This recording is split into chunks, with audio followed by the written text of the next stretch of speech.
Thanh xuân như những giai điệu ngọt ngào cứ vang mãi trong lòng mỗi người.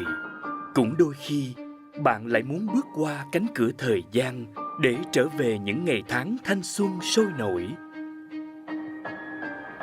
Đến Vịnh Ninh Chữ, vùng đất thiên đường của gió, đưa bạn trở về với những trải nghiệm thanh xuân nồng ấm. Giữa trung tâm du lịch quốc gia Ninh Chữ, với đường bờ biển dài 10 km lượn hình cánh cung, Silent Bay Ninh Chữ, ốc đảo nghỉ dưỡng tách biệt với thế giới xô bồ, đưa du khách hòa mình vào thiên nhiên thơ mộng, đắm chìm trong một không gian tiện nghi khác biệt.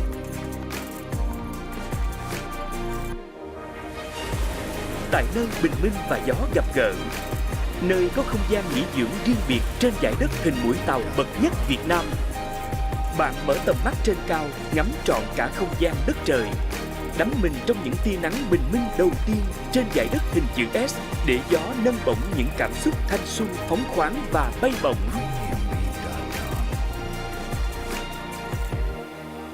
Hệ thống tiện ích lớn chưa từng có, với các khu giải trí liên hoàn, thể thao, bể bơi, công viên nước, công viên thám hiểm, clubhouse được trang bị với công nghệ hiện đại nhất.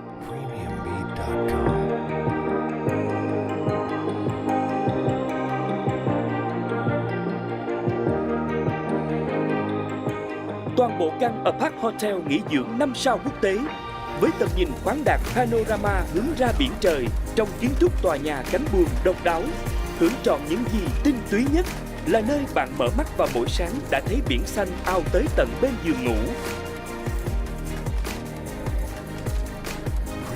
Cùng với gió tuyết, nhà tuyết top 3 thế giới, mang bạn tới cái lạnh không tưởng của trời Âu, đưa bạn đi từ ngạc nhiên này tới ngạc nhiên khác.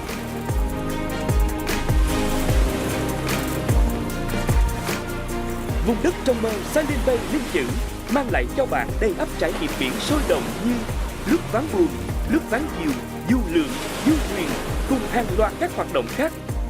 Phiêu du giữa biển trời, khoảnh khắc cơn gió nhấc vút bạn bay lên cùng ván diều chính là khi bạn hoàn toàn đắm mình vào thế giới trải nghiệm phóng khoáng.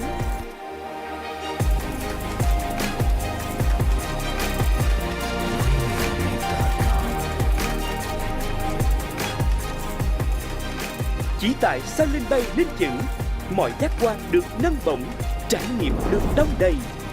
Hãy để những cơn gió đưa bạn tới đây, thả lòng mình và trở về với những dấu yêu thanh xuân chưa bao giờ vơi cạn. Silent Bay Ninh Chữ, vũ điệu gió trên miền sa thảo.